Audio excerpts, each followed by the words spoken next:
The Week in Art is sponsored by Christie's. Visit christies.com to find out more about the world's leading auction house since 1766. Auction, private sales, online, art, anytime.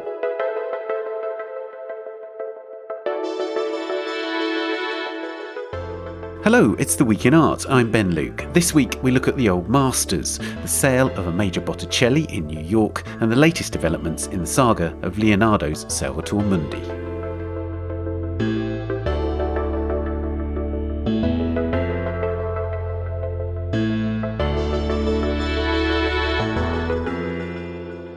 This week in New York, Sotheby's held its highest value Old Master sale of all time, with a prize Botticelli an initial estimate of $142 million. That's before a few lots were withdrawn. So, as the coronavirus crisis continues, is this really a good moment to sell Old Masters? Art market journalist Scott Reyburn tells us about the results of the sale and the Old Masters market more generally. And Alison Cole, the editor of the art newspaper, explains the latest findings about Salvator Mundi, the Leonardo painting that sold at Christie's in 2017 for $450 million. And for this episode's Work of the Week, the artist Gerard Byrne talks about a diorama in the Biological Museum in Stockholm, which inspired Byrne's series of photographs, Beasts.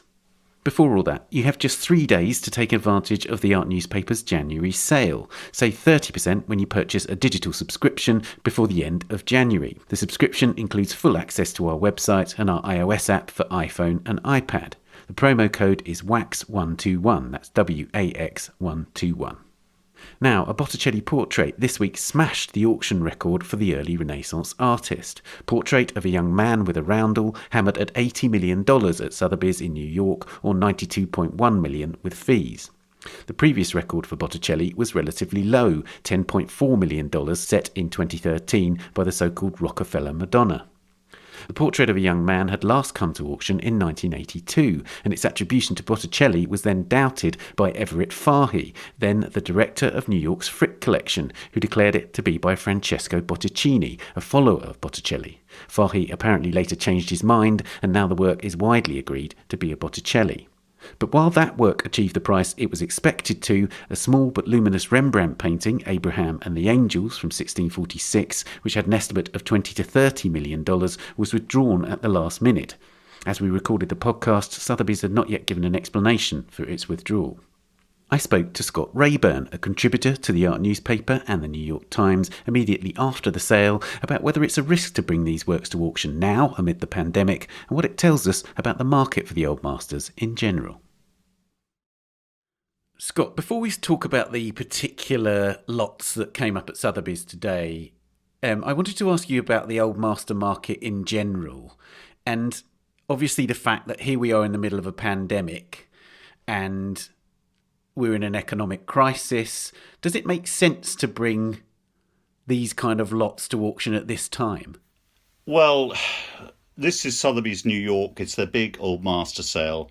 Everyone wants to consign to this sale. This is the moment. The market, all the dealers and people I speak to in that world say New York is where everyone wants to sell.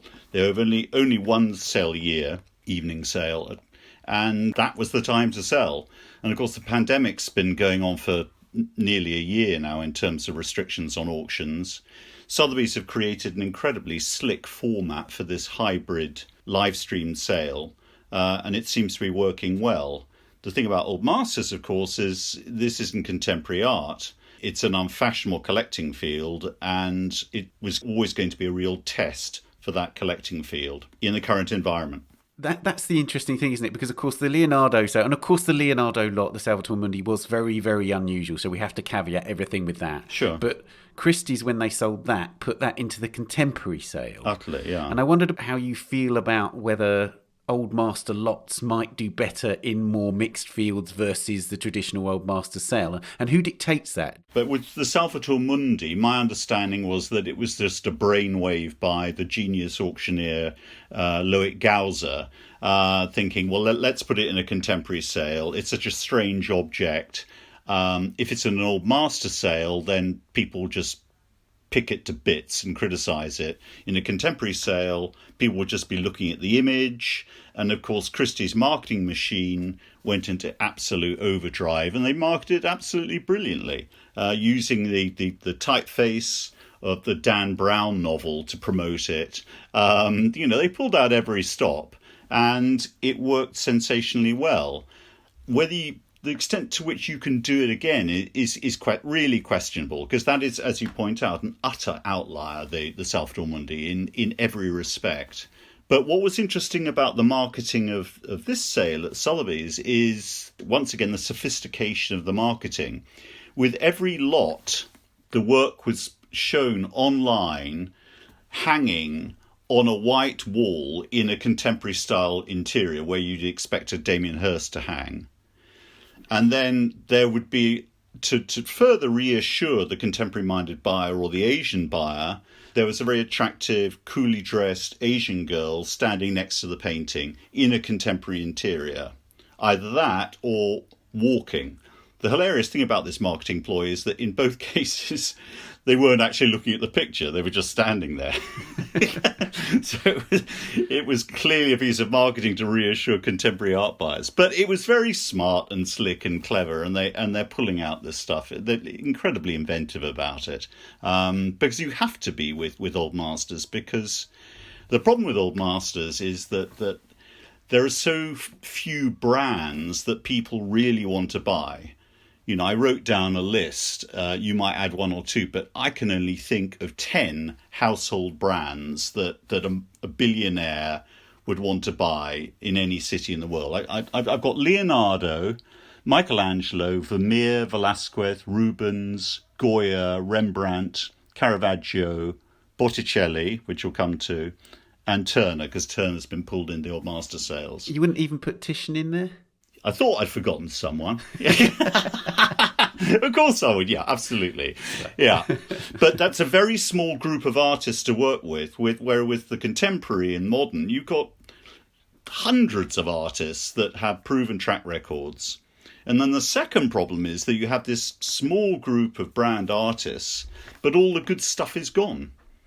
So when they do come up, you often have second or third rate or questionable pieces by a major name, or the other commercial lots are just a sensational image that everyone likes.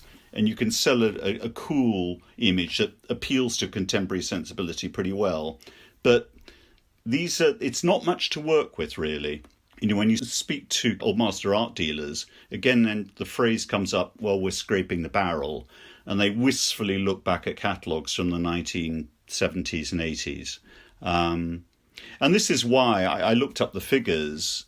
In 2019, which was the last year of sort of proper pre-COVID trading, European old masters represented only 16% of the entire auction market. And when you think back to, say, the 1970s, old masters absolutely dominated the top prices. So it's a big change.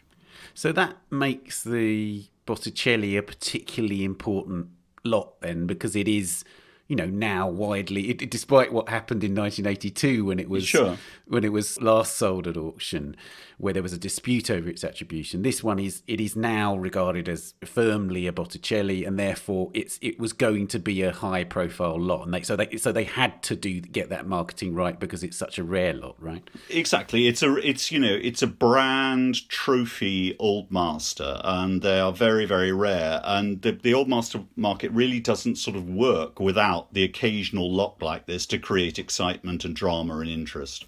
Right. So let's talk about the actual sale then. I watched it, and I suppose this is probably because there's just so few people who have that kind of money, but it felt a bit damp to me, the sale. I was hoping for a bit of theatre, and there were a couple of bidders, and eventually it sold for what everybody widely expected it to sell for, right? I know. A word I would use is was pretty flat. It was actually like pretty much any old master sale of the last 15 years, really. A third of the lots were either withdrawn or unsold. And generally when they're withdrawn, that implies there just isn't any interest. And that's a pretty high percentage compared to contemporary, particularly compared to contemporary art sales, where unsold lots are really pretty rare. So it's a completely different market. It's a difficult market because they're very tricky paintings to deal with because there are all the problems of condition, the iconography is unfamiliar, they're very old. We live in an increasingly contemporary, digitally dominated culture, and they, with every passing year, they just seem a bit more remote. That's interesting. So the Botticelli, it sold for 80 million. Yeah. And do we know yet, do we have any indication who it might have sold to yet? Well, it attracted just 2 bids. And the winning bidder was Lilia Sitnika, who deals with client relations with Russians in London. Now, one automatically assumes that, okay, she's bidding for a Russian oligarch. That may well be the case. But you can't automatically assume it because sometimes very wealthy art collectors use telephone bidders that imply a certain nationality just to guarantee their own anonymity, really. Right, throw us off the scent. Throw us off the scent, but I would assume it's a very rich Russian, yeah. And the with premium, the price is 92.2 million. But it's interesting because very unusually, the painting wasn't guaranteed at this price level. Generally, wealthy people want to make sure that the thing sells. Can you just explain to listeners again, just briefly, what guaranteed means and how it works? You have a very, very expensive picture, generally worth over 100 million. You're nervous that it doesn't sell and gets burned, as they call it in the trade, so it's very difficult to sell again. So you're faced with a dilemma: do I not have a guarantee and take as much money as possible, or do I get a guaranteed sale and then allow the auction house and generally a third party to share some of what's called the upside, any bidding that goes beyond the agreed minimum price? Now, the most celebrated example was the Salvator Mundi, which was guaranteed at about 120 million, including the premium. And of course, it made 450. Now, we don't know for certain, but it's been reported that the guarantor made $135 million just for saying bid once on the telephone, which is pretty nice work. I'd like to do that. So I think that the owner of the Botticelli was a guy called Sheldon Solo, who was a notoriously tough real estate developer in New York. And he bought it back in 1982 for that lower estimate price of about 1.3 million. But the things I gather through the grapevine that it was probably going to come to market back in about 2005 with an estimate of around, well, I heard 50 and I heard 80, so a not unadjacent price. But I also heard that he was never going to take a guarantee, even in 2005, because essentially he wanted to take all the money. And now, this is only rumour and everything's off the record, but the people I spoke to were quite close to the transactions at the time. And he said, the only way you can sell this painting for me is if I have the entire hammer price and all the buyer's premium. So he was going to take everything. I would be quite surprised if that arrangement changed by the time Sotheby's sold it this time round. So I would be surprised if Sotheby's made a lot of money out of this. They probably made a loss because with all the expenses of marketing. On the other hand, it's terrific publicity for Sotheby's, and it attracts other trophy lots. But I gather Mr. Sir, he's died now, but I'm sure his heirs and the executors of his will and estate are pretty tough as well. And I think the family got a pretty good deal. So they probably got all that 92.2 million, which is nice for them. So, which then further deepens the mystery that it's a current mystery we may find out in the coming days around the Rembrandt that was also part of this sale, that was a very tiny but very beautiful Rembrandt that was going to be sold, we think, for somewhere between $20 and $30 million. Yeah. Which was withdrawn very late in the day. And obviously, if part of the reason why Sotheby's would have gone for the Botticelli was to attract trophy lots of the kind of the Rembrandt, and then that was withdrawn, then that must be pretty disappointing. Yes. My understanding, I think, was that it was guaranteed by a third party. And I'm sort of scratching my addled brain for another example of a fully guaranteed painting being withdrawn because the deal is there. Surely the money's on the table, the contract's been signed. That's a pretty unusual occurrence, I think, and I'm at a loss to explain it. But with every passing year, the auction process becomes more and more obscure, more and more opaque, and we don't really know what's going on. Right. So, which is a disadvantage to podcasts like ours. But it's hopeless. But I spoke to a dealer as soon as we learned that it had been withdrawn, and he was absolutely mystified as well. It's intriguing, isn't it? I mean, let's talk a bit more widely, because obviously Sotheby's have had a pretty clear run at Masters Week, as it's being called. Christie's, there have been some old master prints, for instance, in an online sale, but there hasn't been any really stiff competition for the Botticelli and the Rembrandt this week. So, is this a pattern? Do you think? Do you think it's, especially in the pandemic, that you'll see big sales at the major auction houses given a bit of clear space around them in order to sort of generate more funds? Well, this is traditional scheduling in terms of the calendar.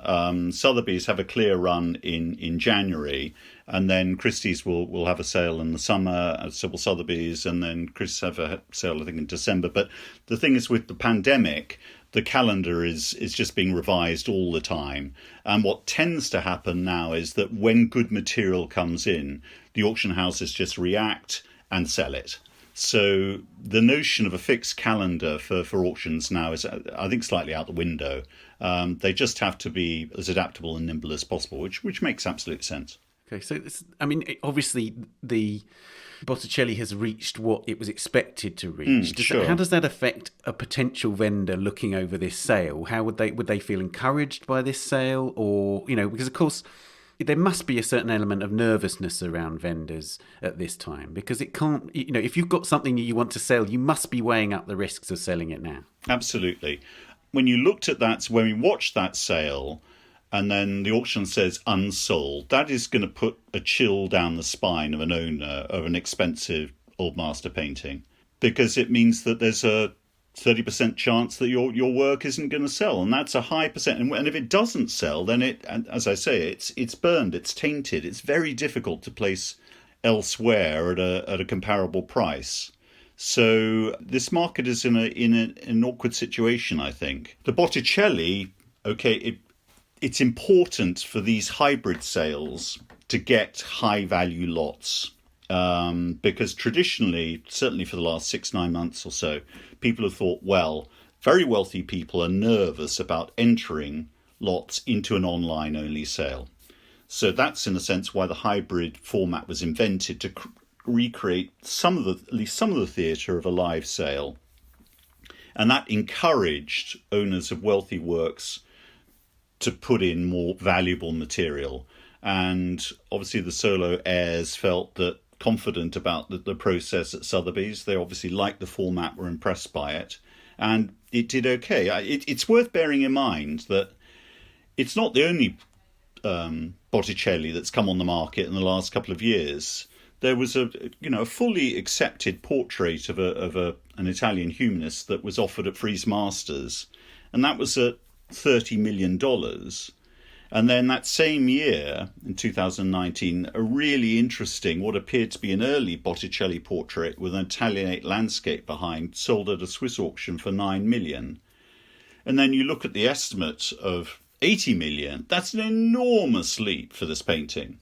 And I know it was billed as the ultimate Renaissance portrait, and most important people who are knowledgeable about Botticelli accepted it, but not everyone is absolutely blown away and super enthusiastic about this work of art. So I think that price perhaps reflected that half a dozen very wealthy people didn't think it was a world masterpiece.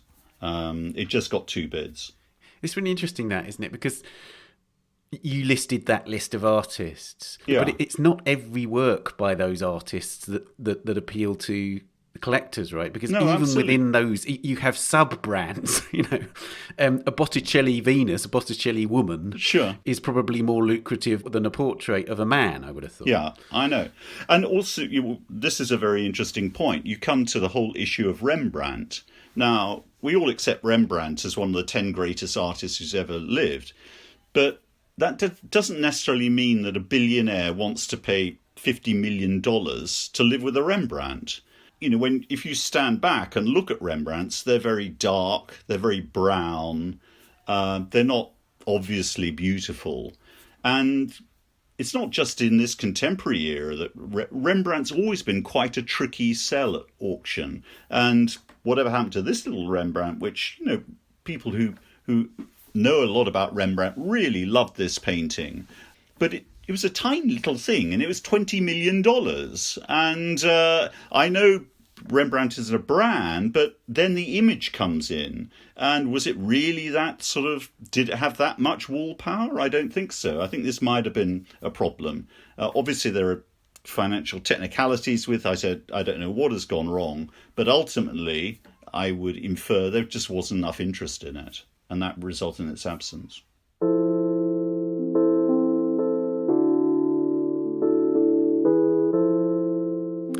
Well, Scott, thanks so much for coming onto the podcast to talk about this fascinating subject. Thank you.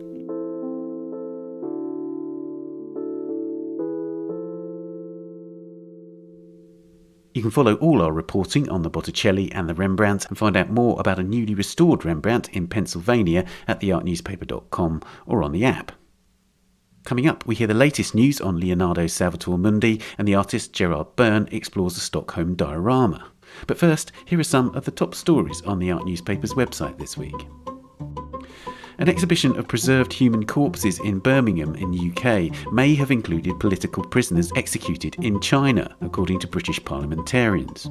As Christina Ruiz reports, Lord Alton of Liverpool, speaking in the House of Lords on the 12th of January, said that the cadavers used in an international touring show called Real Bodies, which was seen at the National Exhibition Centre in Birmingham in 2018, were, quote, probably people who had been executed in China.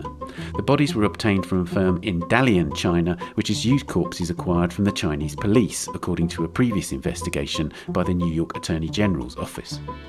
COVID-19 continues to wreak havoc with the art fair calendar, Anna Brady writes. Days after Art Basel announced its postponement from June to September, TEFAF Maastricht has followed suit. The Dutch fair, which had already shifted back from March to May, is now scheduled to run from the 11th to the 19th of September.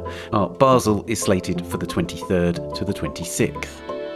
And finally, the Centre Pompidou in Paris will close for 3 years from the end of 2023 for essential maintenance work, as Anna Sampson reports. The plan is for Richard Rogers and Renzo Piano's building, which houses France's National Museum for Modern and Contemporary Art, to reopen in time for its 50th anniversary in 2027.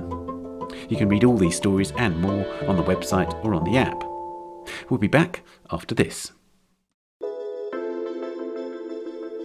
The Week in Art is sponsored by Christie's. With over 250 years of auctions, Christie's leads the art world with live and online sales in more than 80 categories. Christie's private sales allow for buying or selling fine art, decorative objects, jewellery and watches, all on your schedule. Art anytime. Explore more on christies.com. Welcome back. Now, before we go on, do make sure you catch up with the latest episodes of our other podcast, A Brush With, in-depth conversations with artists about their influences and cultural experiences. The latest series features interviews with, among others, Ragnar Kjartansson and Rachel Whiteread. And the latest podcast is A Brush With the American artist Charles Gaines. Subscribe at Apple Podcasts, Spotify, or wherever you're currently listening. Now, on the front page of our latest print edition of the Art Newspaper, we look at recent scientific analyses of Leonardo's Salvator Mundi, the most expensive painting in the world after it sold at Christie's in New York for $450 million in 2017. Alison Cole is the editor of the Art Newspaper and a Renaissance art specialist, and I spoke to her about these latest findings. Alison, the key thing in this report, in the current print edition of the Art Newspaper, and it's also online, is that there are two new sources, both of which come to a similar conclusion. Let's do them one by one. So the first source is actually a really important source in the sense that it's the Louvre. Can you explain what the Louvre source is and what it tells us? Yes, we have to go back to the Louvre's major Leonardo exhibition, October 2019, when they were very much hoping that the Salvator Mundi, which is now owned by the Saudi Arabian Ministry of Culture, would be loaned, and it didn't end up materializing. But it seems that they published a book based on analysis of the painting that they'd undertaken, and these were sort of new scientific examinations, x-rays, infrareds, all sorts of things that they had not yet published. And the Louvre book, which was being produced, was cancelled when the painting was refused, basically. Can you say why it was cancelled? Because it seems extraordinary that they would go to all that length to identify all these scientific analyses and to actually effectively go the full length of producing a book, but then not end up publishing it. Yes, well, it's a small book, but a very important book. The Louvre basically is banned from publishing on a privately owned work of art that they haven't displayed. So that was, I think, why it was hastily cancelled and suppressed. But a stray copy ended up in the Louvre bookshop, and somehow we found out about that. And then another copy has materialised as well. So that's how these findings have come to surface. Okay, so go on with what it says. Well, it's by the Louvre curator Vincent de Louvain, and they have a special laboratory that serves the French museums that did the analysis. So two of the experts from that are also part of the publication. And they talk about the history of the painting, the controversies around the attribution, they talk about the provenance, but they then go into their scientific analysis. And there's a preface by the Louvre president, Jean-Luc Martinez, which confirms their view that the painting is an autograph Leonardo, and their findings support this. But there are new bits of evidence that question different parts of that attribution, right? I mean, one of the key things that this whole saga has exposed is the nature of workshops, right? So you can attribute a painting to Leonardo and there would still be parts of that painting that would be done by members of his workshop. And this was a common factor in Renaissance painting, right? Yes, I think this is the area that's really controversial and which people are now studying in earnest. Leonardo's school is not as well studied as, for instance, Raphael's school. And there's certain periods in Leonardo's production, like, for instance, when he was in Rome, where he seems to have delegated an awful lot of his projects just to the studio. So what the Louvre findings showed is that the original design of the Salvator Mundi didn't have the blessing hand that we now see.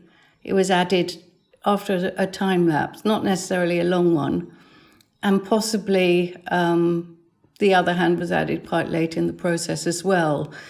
And therefore we're looking at, a head and shoulder bust of Christ originally. So there's this picture by Salai, who's one of the Leonardo followers, which is Christ the Redeemer, which is just effectively a straight portrait of Christ, right? It is. It's thought to be a self-portrait of Salai, who was Leonardo's sort of beloved pupil and companion, and was with him, in Milan, in Rome, and in France at the end of his life. And so it's a bold self-portrait as Christ the Redeemer, and it's very much like the Salvator Mundi without the arms. Right. And it's dated 1511. So did the Salvator Mundi, the Saudi version, come before or after? Right, interesting. So essentially, the possible argument from the Louvre is that this may have been a Christ the Redeemer that was later changed to be a Salvator Mundi. I don't think they would go that far. I think for them, they're interested in, the process of execution. So they're not, there's nothing that necessarily denies for them that this is an autographed picture. But I think the interesting thing was looking at that finding in relation to other findings. that have happened since the 2017 sale of the Salvator Mundi for 450 million. So let's talk about the other piece of information then, because this is what I love about this is that artificial intelligence has entered the picture here. So this is an analysis by the Franks, so Stephen and Andrea Frank, and they are an art historian scientist couple. Is that right? Yes, that's right. Stephen he was a lawyer, and he then did a computer science degree and has also studied at MIT. And his wife, Andrea, is a generalist art historian, has specialised in visual resources for 35 years. So they've used this thing called CNN. So it's and I'm going to read this out, convolutional neural network. Now, neural networks is a standard form of artificial intelligence. We hear about these all the time. And this is a particular form of a neural network that does an analysis of pictures, right? Yes, they're used to analyse and classify images. And they're not usually used for works of art. They're used for things like facial recognition, self-driving cars. The Franks have sort of developed a technique which is suited to looking at smaller images, i.e. paintings. And with this, they've taken sort of small tiles of pictures which can be, they've taken the entire Leonardo oeuvre, which is very small, less than 20 paintings. And they've also taken pictures by people of the same period in the same sort of style, and pictures by a studio and associates, and compared the tiles and put them through this sort of convoluted neural networks process. And is it right that the conclusion that emerges from this CNN is similar to that of the Louvre curators? Well, the similarity is that the arms are sort of classified in a separate way, but the conclusions are different. The Louvre, I don't think, would question Leonardo because they point to the phased execution of pictures like the Mona Lisa, and also a hand was added to an angel in the Louvre Virgin of the Rocks. But the Frankses had no particular theory when they embarked on this. Stephen is a great fan of the painting, finds it very enigmatic and mysterious.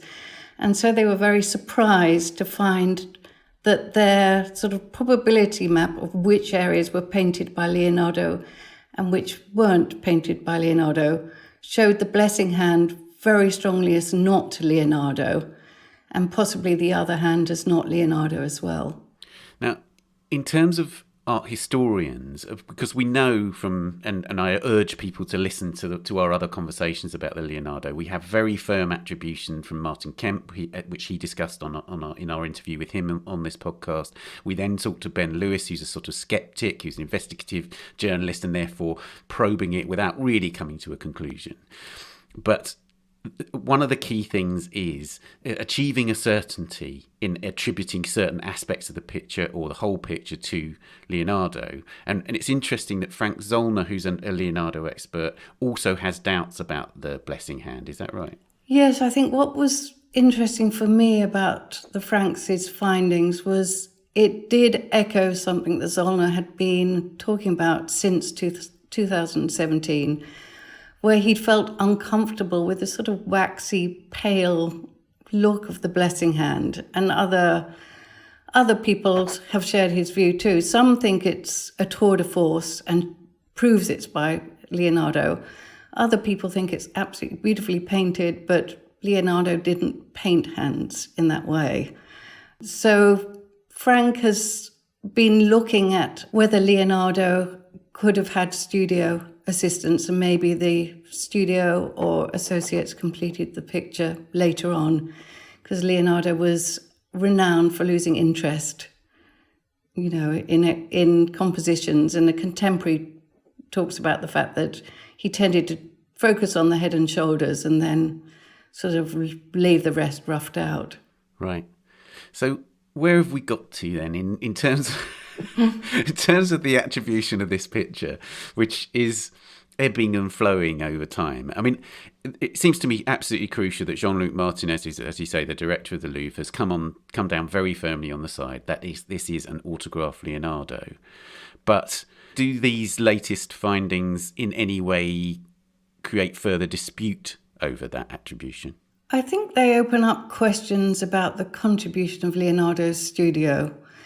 And there's very live questions around the provenance, about the date it was painted.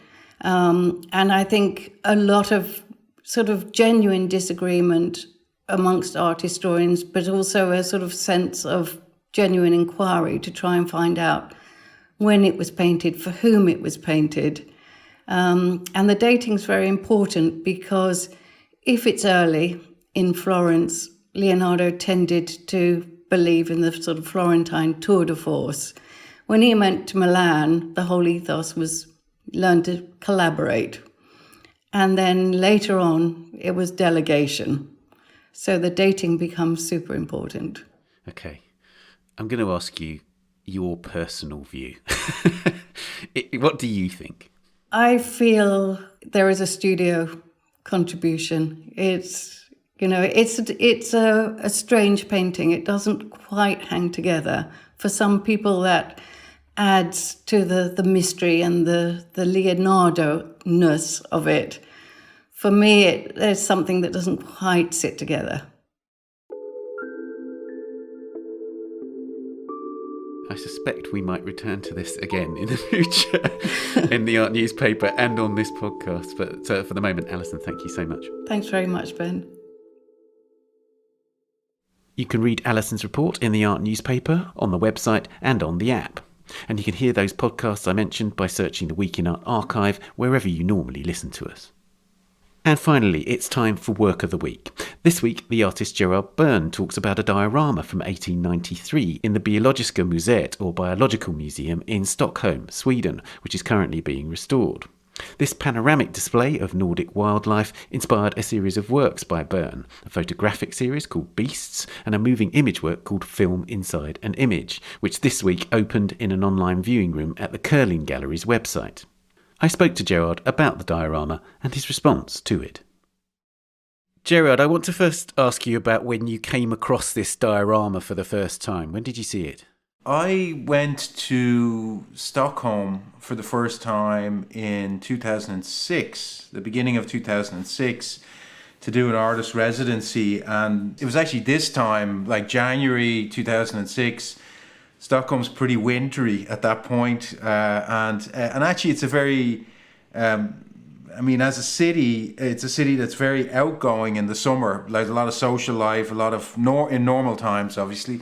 But in the winter time, it's quite introverted. And as a recent arrival there, I didn't know many people. I had a lot of time by myself, a lot of time wandering around in quite dark, snowy streets, and with a guidebook, as you did then, maybe a bit of internet. And then I stumbled across, you go to all the little museums kind of thing that you do. And I found this place, and I remember it was quite a distinct experience because I went in, it was this amazing diorama, one of those 19th century curiosities that, we stumble across in our travels. But there was something specific about it that was really, really palpable, and I couldn't quite lay my finger on it. And only subsequently did I realize that at that time of year in that space, the roof, which is glass, was covered with a layer of snow. So all of the light inside the space was filtered through a layer of, January Stockholm snow. I don't know how deep that was, but it made for a very special kind of situation, and just alerted me already to just the relationship between the diorama itself and some idea of the space outside or light coming from elsewhere, But it's this curious thing, and it seems astonishing in that even in the 21st century, it's closed for renovation now. Yeah. But even in the 21st century, it was only ever lit by natural light. There was never any artificial light. Is that right? Yeah. So, I did a little bit of reading around the electrification of Stockholm, etc., etc. And I suppose what's interesting about the diorama, which was built in the 1890s, is it's kind of built at this moment where, Stockholm was sort of partially electrified. And it's this I think it's just symptomatic of kind of trying to rethink that moment and why the diorama is as it is symptomatic of, brings up all sorts of questions about technology and the development of cities, but also about a late 19th century kind of craving for a natural world, or as well as, the central topics of the project, which is about this relationship between the diorama and photography and this slow separation of those things from each other, So when you look back to the diorama and you ponder, why is it not electrified? Like, why is it not lit artificially? And this kind of weird kind of transitional moment in modernization, why it was never subsequently lit is another question. I think probably that's also symptomatic of a very precipitous kind of tumble into anachronism that the diorama had very early in the 20th century, and then since then it's just kind of largely gathered dust as a space. And what you see in the diorama is effectively a kind of Nordic wildlife scene, right? Yeah, it's a kind of sweeping, kind of literally kind of panoramic kind of span that goes from mountain to moorland to coast to, seashore, cliff face, mountain. I can't remember the exact sequence of those different kind of terrains, but it moves kind of seamlessly between each of those, yeah. And it's a 360-degree diorama, and as a viewer, you enter it in a very elaborate way from below and up through the middle of it. That retains this kind of seamlessness, which is very important, obviously. Now, tell me about this connection that you made between the diorama or the building which houses the diorama and the idea of the camera, because that's effectively you're seeing that space as a camera, and therefore in that analogy, the snow that you talked about is like a filter over a lens, right? Yeah, well, as I said, the snow and that experience of that strange light and how that was directly affecting what I was seeing is, where I just made that connection between what was, physically in front of my eyes and more latent ambient, circumstances, in other words, light, reflected light. So immediately that, being as somebody who's worked extensively with photography and with lens-based media, and as somebody who has had a long-standing interest in a way, the histories of photography and early photography and this transition from analog to digital, for example, these are all things that have been central to my experience as an artist working with those tools.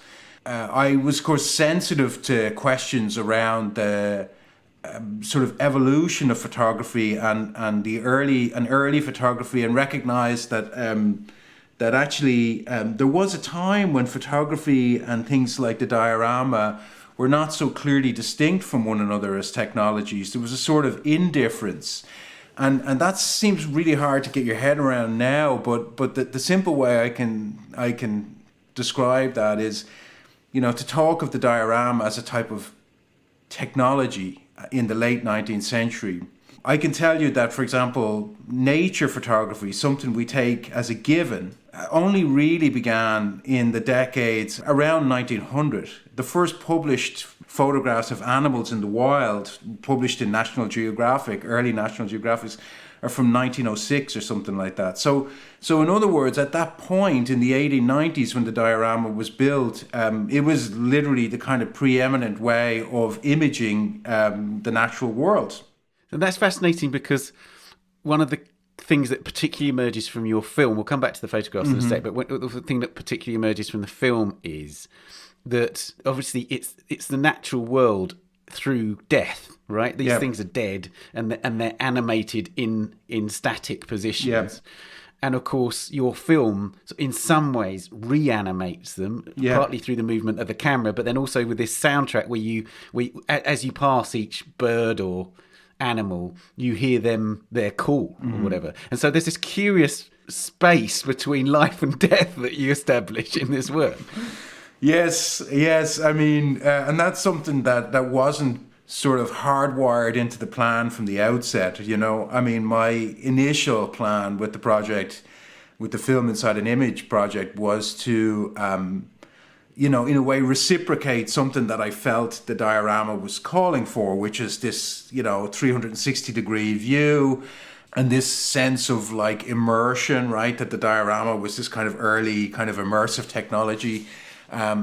And so I got a camera and I got a crew, and we, in a way, took our cues from the diorama itself, and we made this seamless loop film that would, in a way, is quite clear, right? And so, but as I was making the film, one of the things that becomes obvious, as you say, is that it's a dead landscape, right? And it's kind of, even though it's lit by natural light and it has a certain naturalism to it, it's also breathless. There's no wind.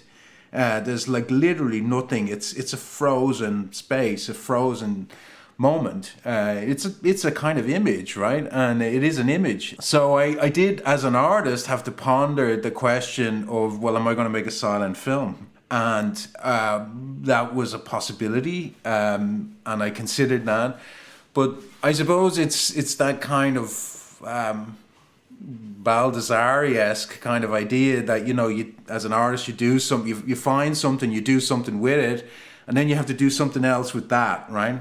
And that's when it has the potential to be art. And so I made the film, and I realized that there was, I guess, something very binary about the visual dimension to it. And so then I started to think about the sound as a way of working with and against the image. And so it sort of works with the image in a way that is, it sort of antagonizes the image, as you say. And I laugh because it's sort of uncanny and uncomfortable and humorous and intense and all those things. Whereas the image itself is actually quite reserved, So there's a kind of weird dissonance between them. Yeah, it's so true. Let's talk about the photographs then, because I'm fascinated by this story that you tell about the fact that you wanted to shoot on film, and there was a technical complication. Tell us about that. Yeah. So, as I said, the first step in the whole project was to make the moving image work, the film inside an image. And, the engagement with the project began around 2015 with the production of the film. I started to work on that and started to make plans to show it. And actually, the initial commissioner for the work was the Mead Gallery in the University of Warwick. So good shout out to those guys. They were great. So I spent a couple of years going back and forth working on the film production. And all that time I thought, well, I have to be able to make some photographs in this space. It's a film project that's all about photography. I'm somebody who works with photography. There must be a way of making photographs in this space. And then I spoke to the director of the museum, who was a kind of, the guy had been doing this all his life, Lars Eriksson. And he told me that he was retiring because in Sweden, it's one of those things, you reach a certain age and the government tells you have to retire, right? So he was retiring, and the owners of the museum had decided that it was an opportunity for them to close it for a period to hopefully renovate. I don't know what the plans are. So I went there to shoot, and turns out that I had some problems with the film material. The Kodak material I'd been using for years, decades, I'd say, and it's complicated to explain because I was working with a large format camera, which I work with regularly, which means that you work with pieces of film that come in sheets. They're quite large sheets of film. And you load them one at a time into these canisters that hold the film. And you have to do that either in a dark room or in one of these kind of dark bags that you put your arms into, and you work blind. I'm used to doing that, so I'm doing that. I've done that in hotel rooms all over the world, so I'm doing what I always do. And it turns out when I open the fresh boxes of film, that the film is sort of damaged in the boxes. It's kind of stuck together through moisture or through something. It had been poorly stored. And so I had no choice, because you can't just buy film. You can't just go downtown and buy a new box of film these days. I was there, the museum was soon to close, I was running out of time, so I had to use the material I had, even though it was damaged, and just hope for the best. And then, I worked from there. But the curious thing is, of course, that, and as you point out in that text that you say that you wrote, that film was becoming as anachronistic as the dioramic space. Yeah. Right? So that you then establish a connection between. I mean, you were thankfully able to produce the images from those photographs, but at the same time, so not only was there this camera connection, but there was the film itself, and the condition of the film related to the condition of that space, the anachronistic condition of that space. Yeah, I mean, that's actually, really the punchline at some level, because, I had been thinking through all these ideas about the early photography and what we might call late photography, right, which might be a period we're in now, right, and I had maybe rationalized my interest in the diorama and early photography as on a critical level as a way for us to think about a kind of late photography moment. So there's a period of time where we can see this is the period of time where photography is coming into being in the late 19th century.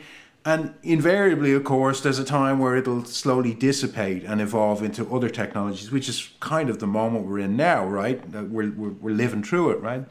So that was all very lofty theoretical ideas that were guiding my artistic kind of direction.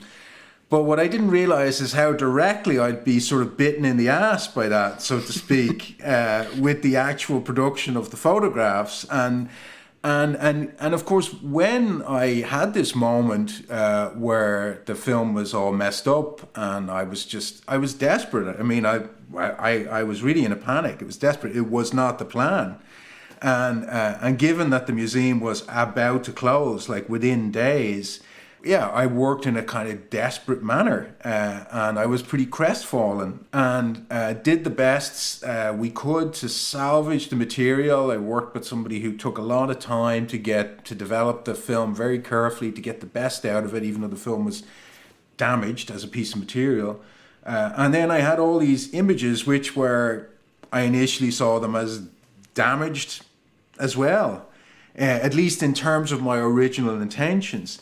And I mean, of course, I could have had them all scanned into Photoshop, could have fixed them all up, cleaned them all up and made them pristine, right?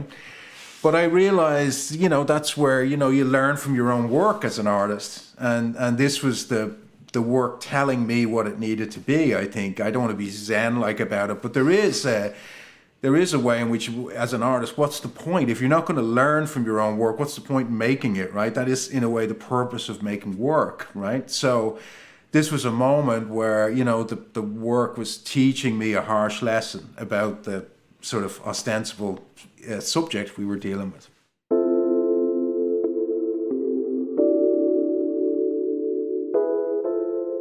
Well, it's a really powerful body of work. Gerard, thank you so much for telling us about it. Thank you. Pleasure.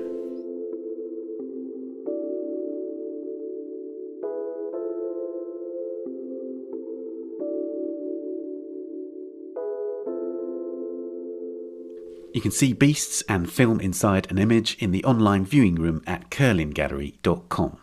The Biological Museum is closed for renovation, and you can find out more at skansen.se. That's SKANSEN.se.